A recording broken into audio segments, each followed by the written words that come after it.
महाकारुणिक तथागत भगवान गौतम बुद्ध, परमपूज्य बोधिसत्व डॉक्टर बाबासाहेब आंबेडकर यांच्या पावन स्मृतीला विनम्र अभिवादन। आणि आज संत गाडगे महाराज यांची जयंती आहे। सर्वांना सप्रेम जय भीम। आणि आजच्या कार्यक्रमानिमित्त राष्ट्रसंत गाडगे महाराज यांना मी विनम्र अभिवादन करतो त्यांच्या जयंतीनिमित्ताने आणि आपले दोन शब्द सुरू करतो। तर संत गाडगे महाराजाची जयंती। संत आपण अनेक संत पाहिले, अनेक महाराज पाहिले। महाराज तीन प्रकारचे असतात। एक तर राजा, त्याला महाराज म्हणतो। एक तर बाबा, जे भविष्य पाहतात किंवा काही भोंदेगिरी करतात त्यांना सुद्धा महाराजच म्हणतात। परंतु हे एक असे महाराज आहे की ज्यांनी आपल्या जीवनामध्ये सतत लोककल्याणाचं कार्य केलं, असे हे संत गाडगे महाराज। तर संत गाडगे महाराजांचा जन्म 23 फेब्रुवारी 1876 साली जिल्हा अमरावती येथील शेनगाव या गावी झाला। आणि त्यांच्या वडिलांचे नाव होते रानोजी। त्यांचा जन्म झाला, त्यांचं घराणं खाऊन पिऊन सुखी होतं, सधन होतं। त्यांच्याकडे शेती होती आणि गुरेढोरे होती आणि त्यामुळे त्यांच्या घरी काही म्हणजे खायला असं कमी नव्हतं। परंतु त्यांच्याकडे एक गोष्ट होती की त्यांचे वडील रानोजी हे अत्यंत मद्यपान आणि विलासी जीवनामध्ये समाविष्ट झाले। त्यांना वाईट संगत लागली। त्यांच्याकडे धनधान्य असल्यामुळे लोकांनी त्यांचा गैरफायदा घेण्याची सुरुवात केली। ते घेऊन जायचे, त्यांना दारू पाजायचे, कोंबडे खायचं, गांजा प्यायचे आणि ऐश आरामात जीवन जगायचं। आणि त्याच्यामुळे हळूहळू यांच्या संपत्तीचा ऱ्हास व्हायला लागला आणि ऱ्हास होता होता त्यांच्या तब्येतीची सुद्धा खूप एकदम दुर्गती व्हायला लागली। आणि असं करताना यांना त्यांचं नाव होतं झिंगराजी।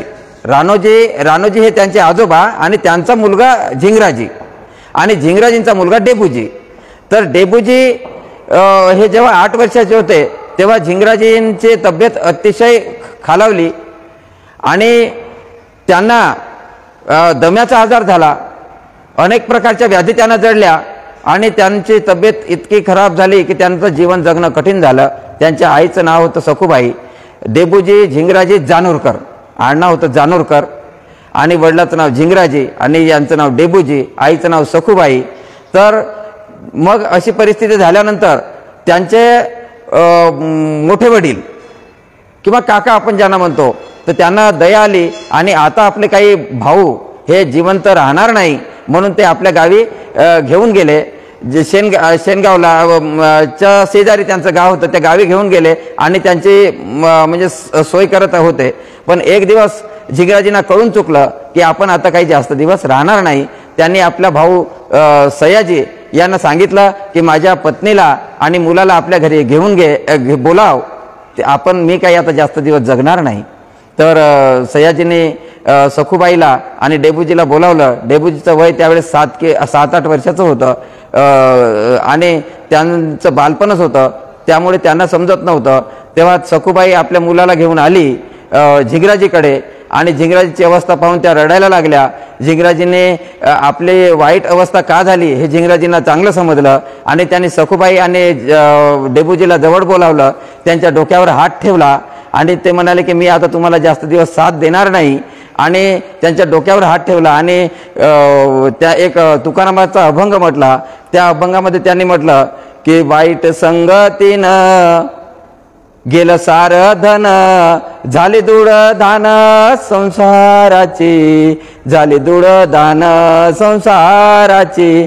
की मी वाईट संगतीला लागलो, माझ्या लोकांनी गैरफायदा घेतला, माझ्याकडून दारू मटण खाल्लं, माझ्याकडून दारू पिली आणि माझ्या संसाराची सगळं धन धान्य गेलं आणि माझा एकुलता एक मुलगा सुद्धा आता मी अनाथ होत आहे याचं त्याला रडू कोसळलं। त्याने सखूबाईच्या डोक्यावर हात ठेवला, आपल्या मुलाच्या डोक्यावरून हात फिरवला आणि सखूबाईला म्हटलं की माय या पोराला माझ्यासारखं वाईट संगतीला लागू देऊ नको, लोकांच्या कल्याणासाठी झटायला लाव, देवाच्या नादी लागू नको देऊ, अंधश्रद्धेच्या नादी लागू नको देऊ, त्यांना कोणत्याही बळी नरबळी त्यांना कोणत्याही कोंबड्या बकऱ्याचा बळी द्यायला लावू नको, त्याला इव्हन मंदिरात सुद्धा जाऊ देऊ नको आणि सगळ्या देवाधिकापासून त्याला दूर ठेव, कारण मी ह्या देवाच्या बळी कर्मकांड यज्ञ आणि दारू आणि मद्य याच्यामुळे माझ्या संसाराची धूळधाण झाली, सगळी लय लूट झाली, लोकांनी माझा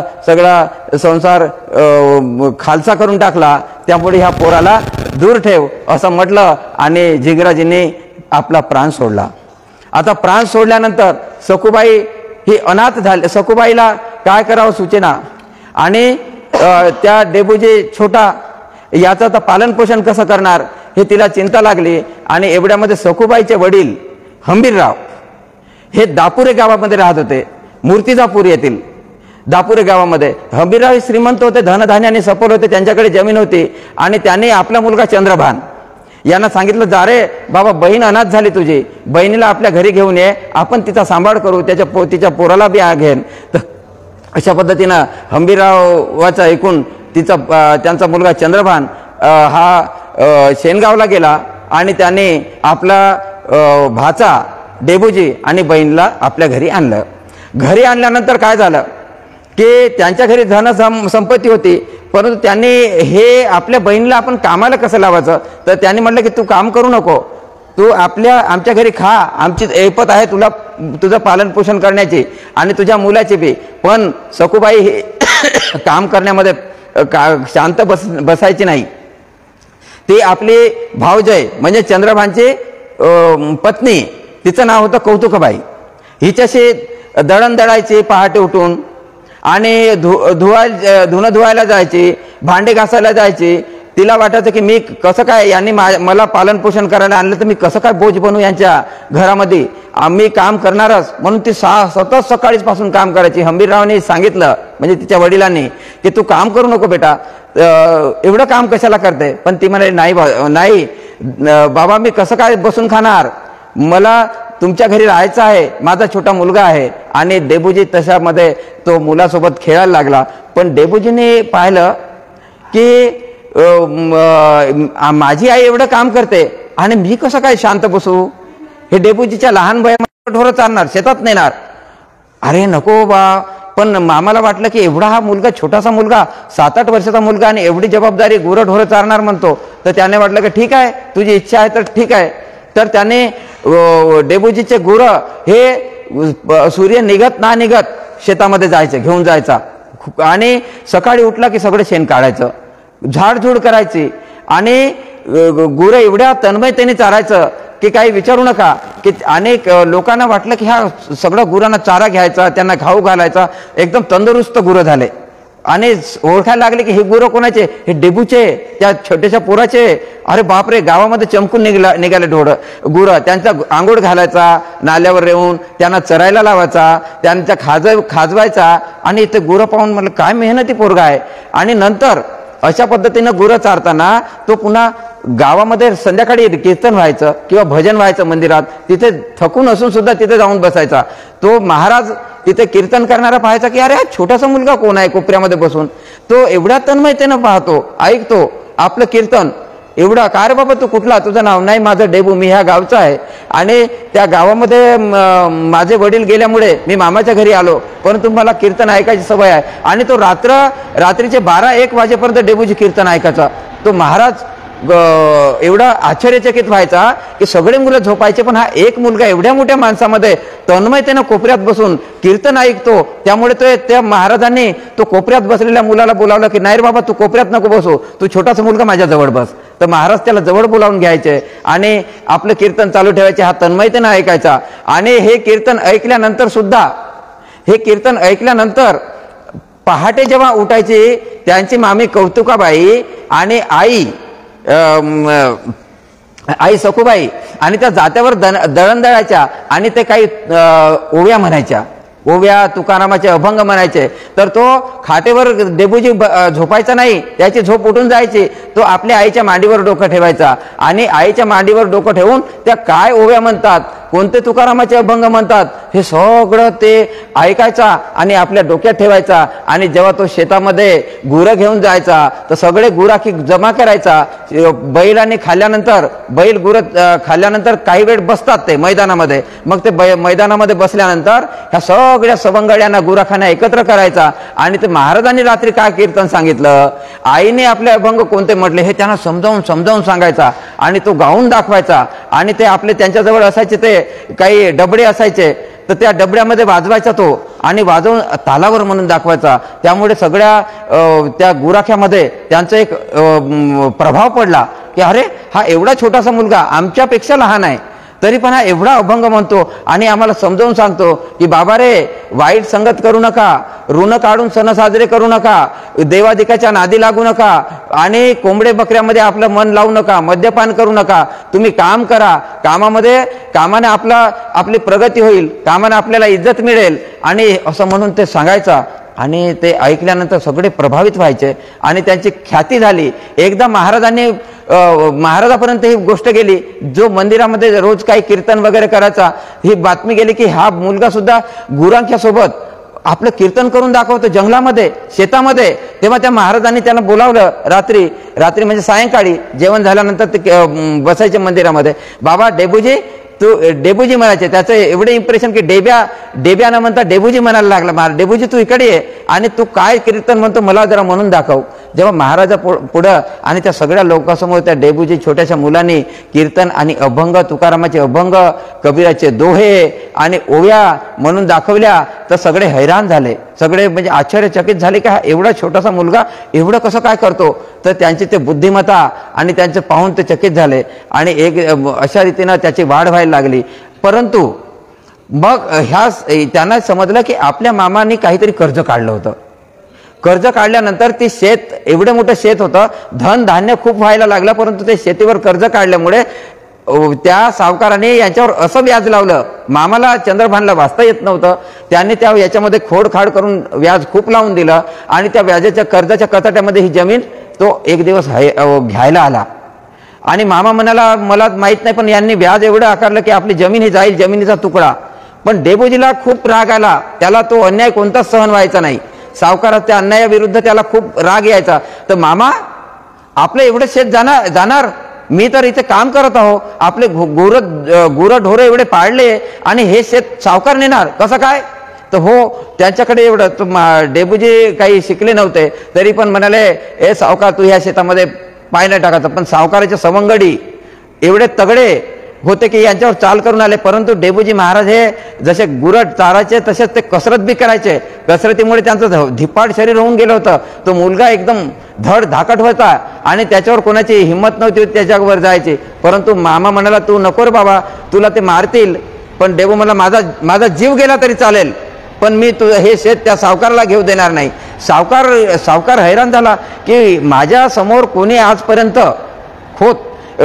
आजपर्यंत माझ्यासमोर आवाज उठवायचे नाही आणि हा एवढासा पोरगा म्हणतो की तुम्ही शेतामध्ये पाय टाकून दाखवा आणि शेत घेऊन दाखवा.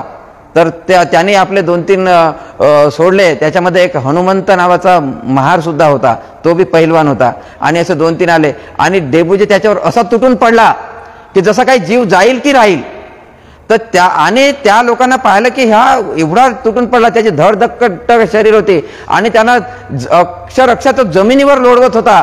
ते पाहून तो सावकार म्हणाला, अरे एवढी तर माझ्या विरुद्ध हे करण्याची कोणी आज धाडस दाखवण्याची हिंमत दाखवली नाही आणि हा एवढासा नवीन गावामधून आलेला पोरगा. तर त्या सावकाराने त्यांना तो सावकाराने ही जमीन काही मी घेणार नाही आणि सोडून दिली. आणि अशा रीतीनं ह्या डेबूजीने आपल्या मामाची जमीन वाचवली. आणि तेव्हापासूनच त्याला मामाला वाटलं की हा पोरगा किती धाडशी आहे आणि किती हे आहे. तर अशा पद्धतीनं त्याचं जीवन जात होतं. पण एक दिवस लग्नाचं वय झालं. आता लग्नाचं वय झालं, याला वडील नाही, स्वतःची जमीन नाही, मग याला मुलगी कोण देणार. तर मुलगी कोण देणार. तर मग परंतु हंबीरराव हे तिथले थोडेसे सदन माणसं होते आणि त्यांची ख्याती चांगली होती दापुरे गावामध्ये. तर त्यामुळे त्याच जवळच्या गावामध्ये कोण मुलगी देणार, तुला कोण मुलगी देणार. तर हंबीरराव म्हणले, मुलगी कोण देणार नाही माझ्या नातूला, देईल.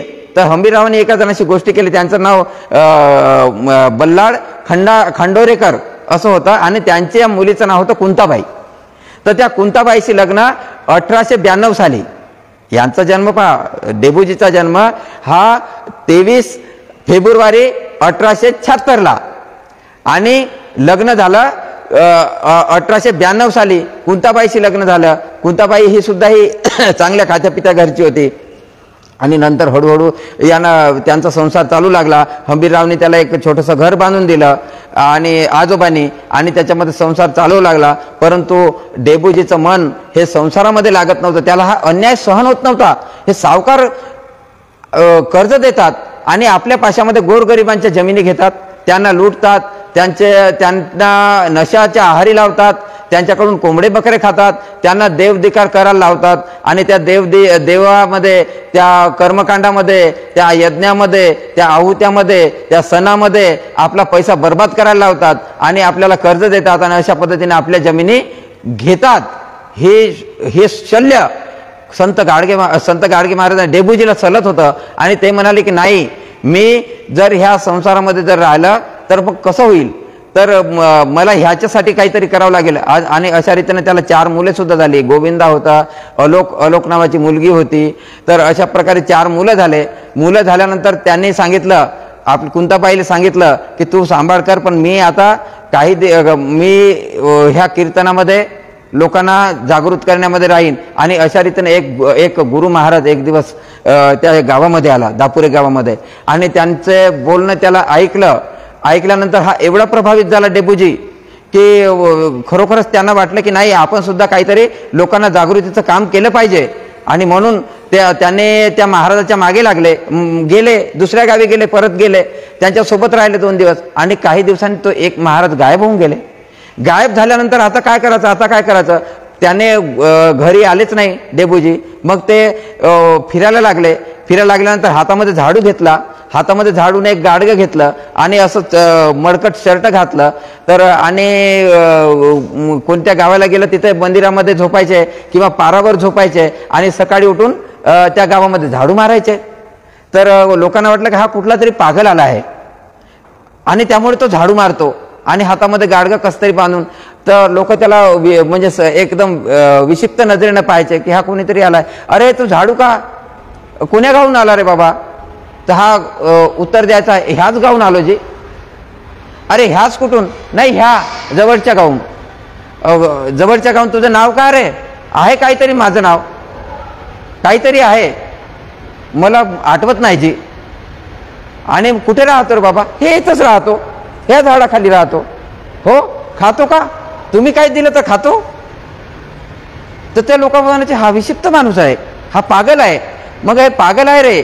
मग तो झाडाचा, पण त्या लोकांना वाटतं पागल तर माणूस हा दगड मारतो, लोकांना शिव्या देतो, पण हा झाडतो, असा तर पागल नाही राहू शकत. मग तो गलोगल झाडत असा पागल नाही राहणार दगड. तर मग लोकांना वाटलं की हा झाडतो, आपल्या गावावर आपण गंदगी करतो आणि हा झाडतो. म्हणून मग काही लोक त्यांच्या मागे, शहाणे लोक त्यांच्या मागे झाडू घेऊन झाडायला लागायचे आणि मग काही त्यांना खायला देऊ लागले. मग त्या दिवशी तो दुसऱ्या दिवशी दुसऱ्याच गावी निघून जायचे. म्हणजे त्या दिवशी नाही की मग अशा रीतीने ह्या गावामध्ये माझी ख्याती झाली तर हे लोक मला रोज मग खायला देतील, मग मला बसून राहावं लागेल, झाडू नको म्हणतील. मग ते पाहायचं दुसऱ्या दिवशी सायंकाळी ते पाहतात लोक, हा इथलं कुठे गेला, पारावर बसलेला हा पागल पण झाडू मारतो, तो शहाणाच माणूस आहे, त्याला खायला द्यायला पाहिजे. तर पाहायचं तर गायब आहे. मग दुसऱ्या दिवशी दुसऱ्या गावी जायचा, तिथे जाऊन मग ते लोक मग तिथे जाऊन झाडू मारायला लागायचा. ते लोक म्हणायचे हा पागल आला रे, पागल मारतो झाड. मग पुन्हा ते म्हणायचे की हा पागल कसा काय झाडू मारतो. मग त्या गावाचे लोक अशा रीतीनं आजूबाजूच्या गावामध्ये ख्याती गेली की कोणीतरी एक पागल आहे, कोणीतरी पागल आहे आणि तो झाडू मारतो, पागल झाडू मारतो. पण तो पागल आहे, झाडू मारतो आणि स्वच्छता करतो. मग लोकांनी बी सुरुवात केली की आमच्या गावामध्ये तो पागल येईल तर आम्ही बी त्याच्यासोबत झाडू मारू. आणि मग त्याने अशी मोहीमच राबवली. आणि मग काय करायचं, मग आता ते कधी झाडू मारायचा, परंतु आता मग भूक बी लागायची. मग भूक लागायची, काय करायचं, तर मग कोणातरी घराच्या समोर उभा राहायचा, माय ए माय. तर ती माय यायची, का रे जरा भाकर देशील का, भूक खूप लागली. अरे रिकाम्या, तुला भाकर देऊ आणि आम्ही घरच्या लोकांना काय देऊ रे. तर देणं थोडी भाकर, खूप भूक लागली, एक बरोबर एक काम कर, कुऱ्हाड घेऊन ये. तर मग कशाला कुऱ्हाड? नाही, तुझ्या काड्या तोडून देतो, तुझे लाकडं तोडून देतो, मग तर देशील तू खायला भाकर. बरं बरं बरं बरं घे. मग ते कुऱ्हाड घेऊन यायचे आणि हे लाकडं तोडून झाल्यानंतर ते थोडीशी भाकर घेऊन यायचे. ते त्या गाडगे म्हणून त्यांना गाडगे महाराज का म्हणून त्यांच्याकडे एक गाडगं होतं, झाडू आणि गाडगा ठेवायचा. मग ह्या गाडग्यामध्ये टाकणं माय भाकर, तर ते आणि भाजी कुठे टाकू रे, भाजी तर टाकणं माय. तर मग भाजी आणि भाकर दोन्ही टाकून तो कालवण करायचा आणि खायचा आणि निघून तो दुसऱ्या घरी जायचा. मग दुसऱ्या घरी गेल्यानंतरही सुद्धा तसंच म्हणायचं, माय थोडी भाकर दे ना. तर मग ती सुद्धा तशीच म्हणायची, कुठे रे, मग बरं दे ना एक कुऱ्हाड. मग कुऱ्हाड दिल्या ना, बरं बरं घे कुऱ्हाड दे, मी तुला भाकर बनवून आणतो. आणि तो काड्या फोडायचा, थप्पी लावून द्यायची त्या लाकड तोडून आणि कुऱ्हाड तिथेच ठेवायचा आणि पडून जायचा. ती भाकर घेऊन यायची बाई. भाकर कुठे रे गेला, तर तो पडून दुसऱ्याच कुणाच्या तरी घरी जाऊन अशा पद्धतीने याने सुरू करून दिलं. अरे हा कोण? मग त्याचं नाव सांगितलं की मी डेबू म्हणतात मला. मग लोक त्यांना डेब्या म्हणायला लागले. अरे तो डेब्या, पागल डेब्या, लाकडं फोडतो पण भाकर खात नाही, मागतो पण भाकर खात नाही. नाही ना माय, मी एकाच घरची खातो, पोट एकाच घरच्याने पोट भरते. मग दोन घरचे कामं का करते रे?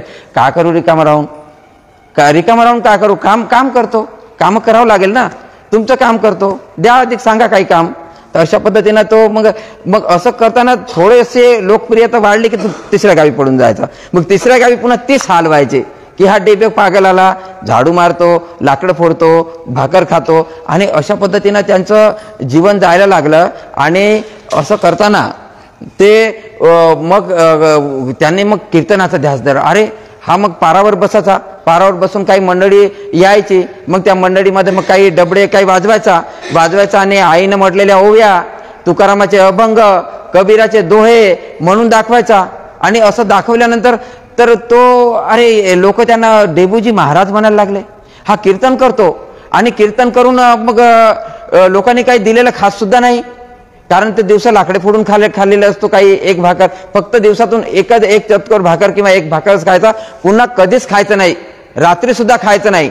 तर लोक त्यांना म्हणायचे की महाराज तुम्ही काहीतरी खा, तुम्ही भजन कीर्तन करता, आम्हाला ज्ञान सांगता, आम्हाला म्हणता की तुम्ही मंदिरात जाऊ नका, तुम्ही देवपूजा करू नका, तुम्ही मद्यपान करू नका, तुम्ही मुलाबाळांना शिक्षण द्या, चांगलं वर्तन करा, ऋण काढून सण साजरे करू नका आणि सावकारापासून सावध राहा, एवढं तुम्ही आम्हाला सांगत आहे आणि तुम्ही आमच्याकडून काही खात नाही असं म्हणायचं. आणि ते कीर्तन त्यांचं ऐकतं एकदम. मग त्याच्यामुळे ते प्रसिद्ध झाले. प्रसिद्ध झाल्यानंतर मग गावोगाव फिरायला लागले. तर मग त्यांचा गाडगे महाराज आणि चिंध्याचं हे घालायचे कपडे, म्हणजे त्याचे 10 कलरच्या राहायच्या, छोट्या चिंध्या शिवून असलेले तुकडे असे घालायचे, सगळं अंग दिसायचं. मग ऊन असो, वारा असो, वादळ असो, की त्यांच्या अंगावर कधीच त्या फाटक्या कपड्याशिवाय ते कधीच राहायचे नाही, तेच घालत राहायचे. आणि अशा पद्धतीनं हे केलं. तर मग आता काय करायचं? तर त्या डेबूजी महाराज म्हणून सुरू झाले. मग कधी एक दिवस ते पंढरीला जायचे. पंढरीला गेल्यानंतर त्यांना हे सगळं चित्र दिसलं की लोक पंढरीच्या वाऱ्या करत आहेत आणि पंढरीला एवढे लोक दाटीनं येत आहेत आणि सगळीकडे घाण एवढी की लोकांना कपडे धुण्यासाठी सुद्धा चांगलं पाणी नव्हतं, पिण्यासाठी तर सोडाच. तर मग त्यांनी म्हटलं की नाही, तर लोकांनी त्यांना काही गाडगे महाराज म्हणून काही देणगी द्यायचे. तर त्या देणगीमधून त्यांनी लोकांना कपडे धुण्यासाठी पानवठे बांधणं सुरू केले, कारण ते परीट जातीचे होते. आणि परीट जातीचे लोक, परीट म्हणजे धोबी जातीच्या लोकांना इतरांचे कपडे म्हणजे धोबी हे 12 बलितदारापैकी येतात, जसे लोहार, कुंभार, चांभार, सुतार, महार, हे सगळे नावी, परीट, हे सगळे 12 बलुतेदार. आणि या 12 बलुतेदारांना इतरांचे कामं करावं लागत होतं. हे सगळे मागासवर्गीयमध्ये यायचे. तर यांचं काम, तर त्यांना म्हटलं की अरे हे सगळे कपडे धुवायला यांना काहीच नाही, मलमूत्रामध्ये राहावं लागते, मलमूत्रामध्ये आंघोळी करतात. मग त्यांना आंघोळीचे स्नानगृह सुद्धा बांधून दिले पंढरपूरला. आणि मग जेवण कुठे करतात? जेवण उघड्यावर कोणत्या गंदगीमध्ये जेवण करायचे, तर तिथे धर्मशाळा खोलल्या. 19 पानवटे पंढरपूरला त्यांनी बांधून दिले आणि 6 धर्मशाळा खोलल्या. आणि 21 वेळा ते पंढरपूरला गेले 21 वेळा, म्हणजे 21 वर्ष, एकच वेळा पंढरपूरची यात्रा भरते. परंतु त्यांची एक ख्याती होती की मंदिरामध्ये कधीच गेले नाही ते. मग लोक म्हणायचे, महाराज तुम्ही एवढं कीर्तन करता, लोकांना एवढं समजावून सांगता की, पण हो ना बाबा, मी तुम्हाला काय सांगतो की मंदिरामध्ये जाऊ नका, देव धर्माच्या कामी लागू नका, कोंबड्या बकऱ्याचा बळी देऊ नका, निष्पाप जीवांचा बळी देऊ नका, गुराढोरांची सेवा करा, गोहत्या किंवा इतर कोणत्या प्राण्याची हिंसा करू नका, माणसाची हिंसा करू नका, हे मी सांगतो. पण मी मंदिरात कशा, मी तुमची सेवा करतो, तुम्ही मंदिरात जा, पण तुम्ही घाण करता ना, त्यांचे घाण साफ करायचं काम मी करतो. माझे सवंगडी आहे तर आम्ही झाडू मारतो, तुम्ही मंदिरात जा आणि इकडे घाण करा, ते घाण मी साफ करणार. कारण एकदा काशीचे शंकराचार्य येणार होते आणि त्यावेळेस यात्रा बित्रा नव्हती, तर काशीचे शंकराचार्य येणार होते. तर शंकराचार्य येणार आहे म्हणून पंढरपूरला येणार होते. तर इथल्या काही जे पंडे होते, पंढरपूरला पंडे आहे माहित आहे, तर त्या पंड्यांनी म्हटलं की इथे गर्दी कशी होईल, शंकराचार्याला वाटलं पाहिजे की मी आल्यामुळे खूप लोकांची गर्दी आहे. तर मग आता लोकांनी आयडिया केली की इथे हे गाडगे महाराज आहे ना, त्यांच्या नावाने खूप गर्दी जमतात, त्यांचं कीर्तन ऐकायचे आणि त्यांची खूप ख्याती आहे. तर आपण काय करू, ते शंकराचार्य येत आहे तर त्यांच्या यज्ञाचं उद्घाटन हे गाडगे महाराज करतील, असं आपण तिथे पॅम्पलेटमध्ये नाव टाकू. तर मग ते गेले गाडगे महाराजाकडे की, गाडगे महाराज तुम्हाला एक विनंती आहे की शंकराचार्य काशीचे येत आहे आणि त्यांच्या हाताने आम्ही यज्ञ करणार आहोत आणि यज्ञामध्ये आहुत्या वगैरे देणार आहोत, परंतु लोक जमले पाहिजे म्हणून आम्ही उद्घाटक म्हणून तुमचे नाव लिहित आहोत. तर गाडगे महाराज म्हणाले, नाही रे बाबा, मी कोण, मी छोटासा माणूस आणि एवढे शंकराचार्य येत आहे ना, त्यांच्या शंकराचार्याच्या यज्ञाचं उद्घाटन माझ्या हाताने, मी तर साफसफाई करणारा माणूस आहो, नाही मी कदापि माझ्या हाताने उद्घाटन करत असाल तर येणार नाही ना, माझं पॅम्पलेटमध्ये नाव नका टाकू. तर मग कसं काय, मग आम्हाला तर मग तुम्हाला एक आयडिया सांगतो म्हणाले की, माझं जर नाव टाकायचं असेल तर उद्घाटक म्हणून नका टाकू, की यज्ञाच्या वेळेस जे लोक येतील आणि त्यांचे जे गंदगी किंवा त्यांचे जे पत्रावळी हे केल्यानंतर पत्रावळी उचलण्यासाठी आणि त्यांच्या झालेल्या गंदगी हे झाडू मारण्यासाठी संत गाडगे महाराज आणि टीम हे साफसफाई करतील, असं नाव टाकत असाल पॅम्पलेटमध्ये तर मी येणार. नाही तुम्ही तर एवढे महाराज आहे ना, साफसफाईसाठी संत गाडगे महाराज असं आम्ही कसं काय टाकणार, नाही तर मग आम्ही नाही येणार, मी येणार नाही. तर पहा, आज लोक आपलं नाव कुठे ना कुठे उद्घाटक म्हणून, प्रमुख पाहुणा म्हणून, अतिथी म्हणून भाव सगळे तडमळत असतात, परंतु गाडगे महाराजचं मोठेपण याच्यावरून दिसते की त्यांनी म्हटलं की सफाईच्या कामासाठी गाडगे महाराज येतील आणि पत्रावळी उचलण्यासाठी गाडगे महाराज येतील टाका, म्हणजे किती त्यांचं लहानपण. तर याच्यावरून समजतं की ते स्वतःला कधीच मोठं समजत नव्हते, स्वतःला सफाई करणारे एक साधा माणूस समजत होते. आणि याच्यावरून मग ते कीर्तनात म्हणायचे की, सांगा रे बाबा, देव मोठा की तुम्ही मोठा. तर लोक म्हणायचे, देव मोठा असं का, मग तुम्ही काय करता, देवाला काय करता, नाही जी आम्ही आंघोळ घालून देतो. मग तुम्ही अधिक देवाला काय करता, नाही आम्ही कपडा नेसवून देतो. मग तुम्ही काय करता देवाला, आम्ही नैवेद्य भरवतो देवाला आणि पूजा करतो. मग तुम्ही लहान मुलाला काय करता, लहान मुलाची आंघोळ घालून देता, मग लहान मुलाला घास भरवता, मग लहान मुलाला कपडे घालून देता. मग लहान मुलगा मोठा, मुलगा लहान तुम्ही मोठे, हो जी आम्ही मोठे, मुलगा लहान, कारण तुम्ही त्याचं ते सगळं करता. मग देवाचं सुद्धा तर तुम्ही नेसवून देता कपडा, त्यांची आंघोळ करून देता, त्यांना नैवेद्य देता, मग देव कसा काय मोठा, तर तुम्ही मोठे. मग त्यांना उत्तर विचारायचं तर ते म्हणायचे, हो जी देव, मग आम्हीच मोठे. मग त्यांना निरुत्तर करून सोडायचे. तर अशा पद्धतीने ते म्हणायचे की मग तुम्ही मोठे आहे, देव लहान आहे, मुलाला जन्म तुम्ही देता, मग देव तुम्ही ताशेरे मारून तुम्ही देव बनवता मूर्ती. देवाला म्हणजे मुलाला जन्म तुम्ही देता, म्हणजे तुम्ही जन्मदाते आहे, मग देवाचे जन्मदाते तुम्हीच आहे, मग देव तुमच्यापेक्षा कसा मोठा. मग लोक निरुत्तर व्हायचे, हो आम्हीच मोठे, देव लहान. मग त्याच्यामुळे तर मग लोकांवर खूप प्रभाव पडायचा. आणि अशा पद्धतीनं सांगण्याची त्यांचे गाडगे महाराजांची हे शैली झाली. मग गाडगे महाराज कीर्तन करायला लागले तर मग पुन्हा अधिक लोकांमध्ये एक हे झाला की काय की गाडगे महाराजाच्या पाया पडल्यानंतर आमचं दुःख दूर झालं, आमचं दुखणं, पाठीचं दुखणं कमी झालं, असे लोकांनी काही अफवा उडवून दिल्या. तर मग कीर्तन संपलं रे संपलं की पाया पडासाठी अशी गर्दी व्हायची. तर मग आता काय करायचं. मग गाडगे महाराजांच्या हातामध्ये झाडू होता, त्याने पाठीवर झाडू मारणं सुरू करून दिलं. आता झाडू मारणं सुरू करून दिलं तर काही लोकांनी असे अफवा उडवली की काल मी गाडगे महाराजांचे 2 झाडू खाल्ले ना तर माझं दुखणंच कमी होऊन गेलं. अरे मग पुन्हा लोकांमध्ये हे लय झालं की पाठीवर झाडू खाल्ल्यानंतर दुखणं कमी होते. मग आता कसं. मग गाडगे महाराजाला प्रश्न करा की झाडू खायसाठी लोक गर्दी करत आहे. पहिले पाया पडायसाठी गर्दी करायचे, मग झाडू मारण्यासाठी गर्दी करत आहे, तर मग झाडू खायसाठी लोक. आता मग त्यांनी एक आयडिया केली, आता काय करावं. मग त्यांनी काय केलं तर कीर्तन केलं की गोपाला गोपाला देवकी नंदन गोपाला सांभाळ ही तुझी लेकरे पुण्य समजती पापाला.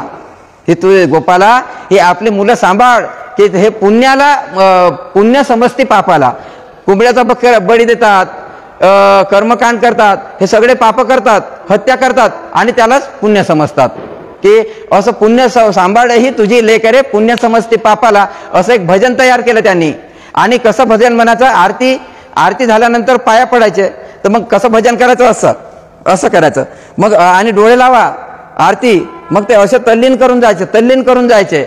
आणि तल्लीन झाले की आता आरती स्वतः डोळे लावल्यानंतर तल्लीन, तर मग गाडगे महाराज असे असे असे असे मागे जायचे, मागे जायचे. लोक डोळे बंद करून मागे जायचे आणि त्या पेंडालचा पडदा थोडासा उभा केला की उठून पडून जायचे. मग लोक आरती करता मग लोकांना वाटलं की झाली असेल आरती. डोळे उघडून पाहतात तर गाडगे महाराज पाया पडासाठी नाही, झाडू खायसाठी नाही, काहीच नाही. गाडगे महाराज गायब. तर अशा पद्धतीने लोकांचा त्यांनी पिच्छा सोडवला की हे लोकांपासून आपल्याला असं दूर पडावं लागतंय. कारण लोक सगळं दैववादच घुमवतात. आणि अशा पद्धतीनं त्यांनी ह्या लोकांना समजावून सांगणं सुरू केलं. आणि त्यांनी घाट जे जिथून लोकांना जायसाठी रस्ते नव्हते ते रस्ते त्यांनी आपल्या दानातून केले. मग असं कीर्तन करता त्यांना मुलाबाळाची सुद्धा चिंता नव्हती. एक दिवस त्यांना बातमी आली की तुमचा मुलगा गोविंदा मरण पावला. तर त्यांच्या मनावर काहीच झालं नाही. आता मुलगा मरण पावला, लोकांना वाटलं की कीर्तन सोडून पडतील. तर त्याने म्हटलं की असे रोज मरती कोटी काय रडू एकासाठी, असं म्हणाले ते. एकासाठी काय रडू, कोटी मरत आहेत, एकासाठी काय रडू. आणि त्याने कीर्तन आपलं चालू ठेवलं मुलाचं. आणि ते गेले सुद्धा नाही गावी. मुलाला म्हणजे मरण पावल्यानंतर इतकं ते आपल्या कीर्तनामध्ये तल्लीन व्हायचे. त्याच्यानंतर एक दिवस कुंताबाई सुद्धा मे 1923 कुंताबाई म्हणजे त्याच्या पत्नीचं सुद्धा निधन झालं. ती सुद्धा बातमी आली, तरी सुद्धा त्याने ते गेलेही नाही. तेच म्हणाले की आता हे तर मरणाचं आहेस, त्याच्यासाठी मी जाणार नाही. आता एकदा मी घर सोडलं म्हणजे सोडलं. आणि त्यांच्या मामांनी सुद्धा त्यांना बोलावलं होतं, परंतु ते गेले नाही. त्यांचे सगळं लक्ष धर्मशाळा बांधण्यामध्ये. त्यांनी गावोगावी धर्मशाळा, मुंबईला सुद्धा धर्मशाळा आहे त्यांच्या, नाशिकला धर्मशाळा आहे, नाशिकच्या गोदावरीच्या तीरावर पानवटे आहेत आणि तिथे सुद्धा धर्मशाळा आहे. पंढरपूरला तर आहेच, कोल्हापूरला सुद्धा आहे. तर अशा त्यांनी जवळपास 33 धर्मशाळा बांधल्या आपल्या महाराष्ट्रामध्ये, 33. आणि पानवटे खूप जिथे जिथे जत्रा भरतात, जिथे जिथे लोकांच्या जत्रा भरतात, मग कोणत्या ठिकाणी देवीच्या ठिकाणी तिथे त्यांना सोयी करून पानवटे बांधून दिले आंघोळी करायसाठी की गंदगी नको. आणि ते लोकांना घ्यायचे नाही, स्वतः साफ करणं सुरू करायचे. आणि त्यामुळे लोक त्यांच्या मागे साफ करायचे. म्हणून त्यांचा एवढा प्रभाव. आता तुम्हाला माहितीच आहे की आता महाराष्ट्र शासनाने संत गाडगे महाराज ग्राम स्वच्छता अभियान हे प्रोग्राम सुरू केला. आणि जे गाव स्वच्छ असते त्या गावाला संत गाडगे महाराज ग्राम स्वच्छता अभियानाअंतर्गत 1.5 लाखाचं बक्षीस सुद्धा मिळते. तर अशा प्रकारे ह्या गाडगे महाराजांची शाप पडली. आणि त्यांचा डॉक्टर बाबासाहेब आंबेडकरांवर इतका विश्वास होता की एकदा त्यांना आपली धर्मशाळा बाबासाहेबांकडे सुपूर्द करायची होती की ह्या धर्मशाळेचं रूपांतर तुम्ही शाळेच्या वसतिगृहामध्ये करा. कारण रयत शिक्षण संस्थेचे पाटील त्यांना सुद्धा ते वसतिगृह स्थापन करायचं, ही माझी धर्मशाळा तुम्ही घ्या. तर त्यांच्या एक स्वामी होते, स्वामींनी सांगितलं की आज आपण 3-4 दिवसांनी करू. ते म्हणाले की नाही, वेळेला एवढं महत्व आहे की मी 3-4 दिवस, ते बिमार होते, ते डॉक्टर महाजनी यांच्या, मुंबईला डॉक्टर महाजनी यांच्या दवाखान्यामध्ये ते बिमार होते. तरी पण ते म्हणाले की नाही, मी बिमार असलो तरी पण माझं काम मी नसलो तरी चालेल, परंतु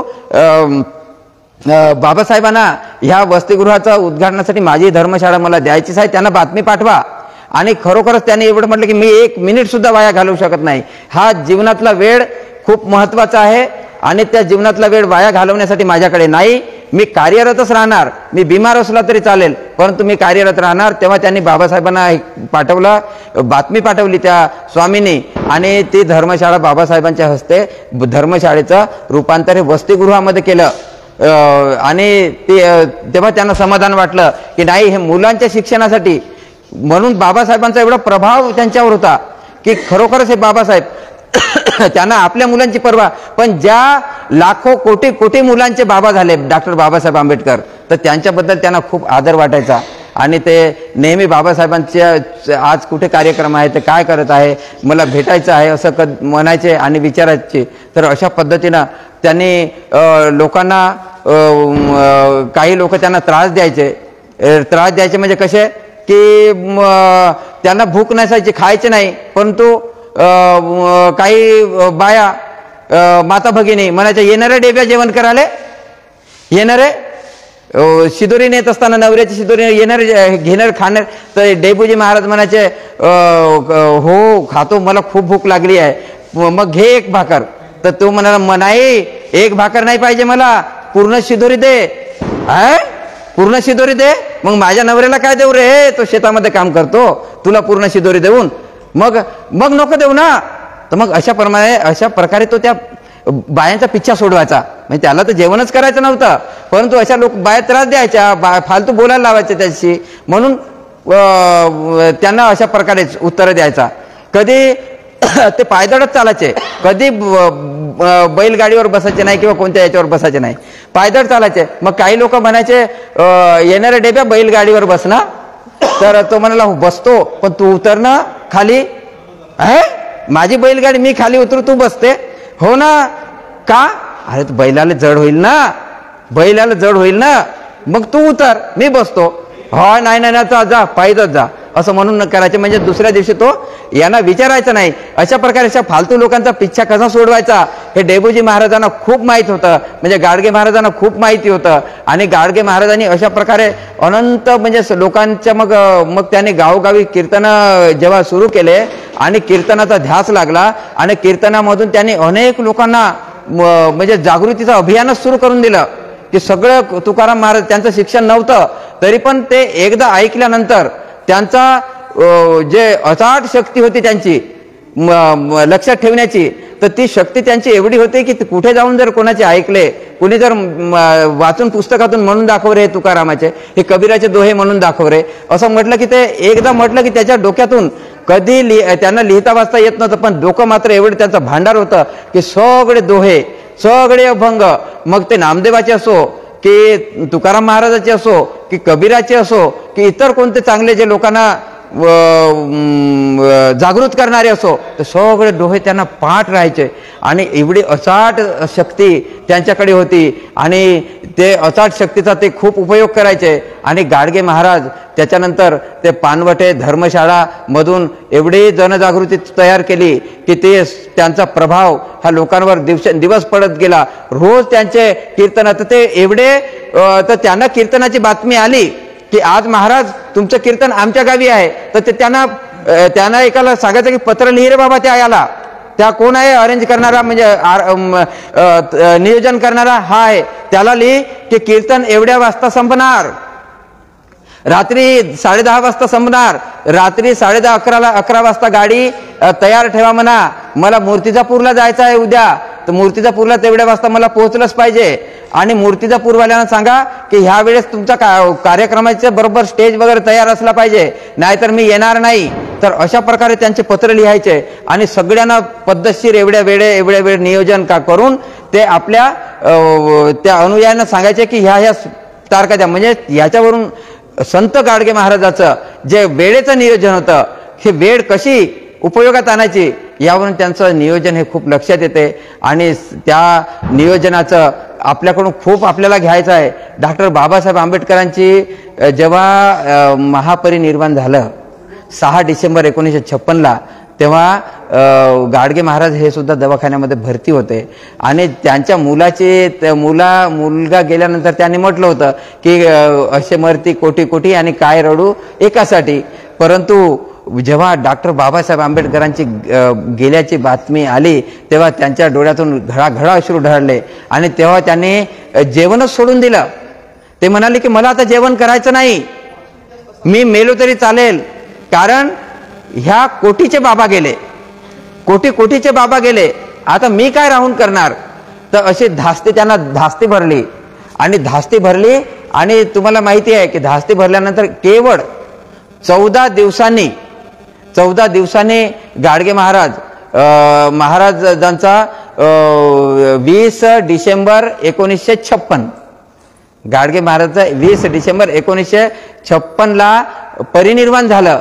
म्हणजे पहा की त्यांची श्रद्धा ही बाबासाहेबावर किती होती की हे बाबासाहेब हे किती कोटी लोकांचं कल्याण करत आहे आणि त्यांच्या जाण्यामुळे किती हादरा बसला, किती लोक अनाथ झाले, हे गाडगे बाबाला सहन झालं नाही. म्हणजे गाडगे बाबा हे केवळ स्वच्छता अभियान करणारे नव्हते. लोक म्हणतात की गाडगे बाबाचं एकच लक्षात राहते की ते झाडू घेऊन सफाई करत होते. नाही, गाडगे बाबांनी लोकांच्या डोक्यातील मळाची सफाई केली आपल्या कीर्तनाच्या द्वारे. आणि ते म्हणून कबीराने म्हटलं ना, मन मैला और तन को धोये देखा कर कबीरा रोये. मन मैला और तन के, आता तुम्ही आपण पाहतो की कुंभमेळ्यामध्ये तन को धुत आहेत, तन को, आणि मन मैला मात्र तसंच राहते, पुन्हा आल्यानंतर तसंच मैला ठेवतात. तर कबीरा म्हणून त्यांनी म्हटलं की मन मैला और तन को धोये. म्हणून पण गाडगे महाराजांनी फक्त गावातली गंदगी साफ नाही केली, तर लोकांच्या मनातली गंदगी साफ करण्याचे प्रयत्न जन्मभर गाडगे महाराजांनी केले. आणि त्यांनी आपल्या कीर्तनातून, आपल्या व्याख्यानातून, आपल्या प्रवचनातून लोकांना सतत मार्गदर्शन केले की बाबा तुम्ही देवादिकाच्या मागे लागू नका, कर्मकांडाच्या मागे लागू नका, मंदिरामध्ये जाऊ नका, ब्राह्मण किंवा जे सावकार आहे ते तुम्हाला फसवतात, त्यांच्यापासून सावध राहा, सणामध्ये आपला माफ व्हायचा खर्च करू नका आणि हे करू नका. आणि काय करा तर आपल्या पोराबाळांना शिक्षण द्या, काटकसर करा, पैशाची बचत करा आणि तो पैसा शिक्षणाच्या कामी लावा. ते तुमचे मुलं असे शिकतील तर माझ्यासारख्यांना सांगण्याची जरूरत पडणार नाही, कारण ते स्वतः शहाणे होईल आणि ते स्वतः शहाणे होऊन आपल्या जीवनाचा विकास करतील. एवढी मोलाची शिकवण संत गाडगे महाराज आपल्या शिकवणीतून द्यायचे. तर अशी मोलाची शिकवण देणारे हे संत गाडगे बाबा स्वच्छतेचे पाईक म्हणतो आपण त्यांना. हा स्वच्छतेच्या पाईकाचा सदोदित आपण आठवण केली पाहिजे आणि त्याच्यापासून खूप काही शिकलं पाहिजे. आणि हेच एवढंच आपले ह्या संत गाडगे महाराजच्या जयंतीनिमित्तानं मला आपल्याला सर्वांना सांगणे आहे. आणि याच्यापासून आपण बोध घेत राहू, नव्या पिढीला याचा बोध देत राहू आणि अशा महामानवांच्या, थोर संतांच्या, महापुरुषाच्या आपण जयंत्या आणि स्मृती दिन साजरे केले पाहिजे, जेणेकरून आपल्याला काहीतरी आपल्या ज्ञानामध्ये भर पडेल आणि आपल्यामध्ये दिवसेंदिवस सुधारणा होत राहील. एवढे मी बोलून आपले इथले जयंतीच्या, संत गाडगे महाराज जयंतीच्या निमित्तानं 2 शब्द संपवतो. आणि हे जे माझं भाषण या पवित्र बाबासाहेब आंबेडकरांनी जे तथागत भगवान गौतम बुद्धांची मूर्ती दान करून ह्या धम्मभूमीला त्यांचे पाय लागले आणि त्या धम्मभूमीतून हे माझे 2 शब्द संत गाडगे महाराजांच्या जयंतीच्या निमित्ताने इथून होत आहे, हे मी माझं परम भाग्य समजतो. आणि एवढे बोलून आपले 2 शब्द संपवतो. जय भीम, जय बुद्ध, जय भारत.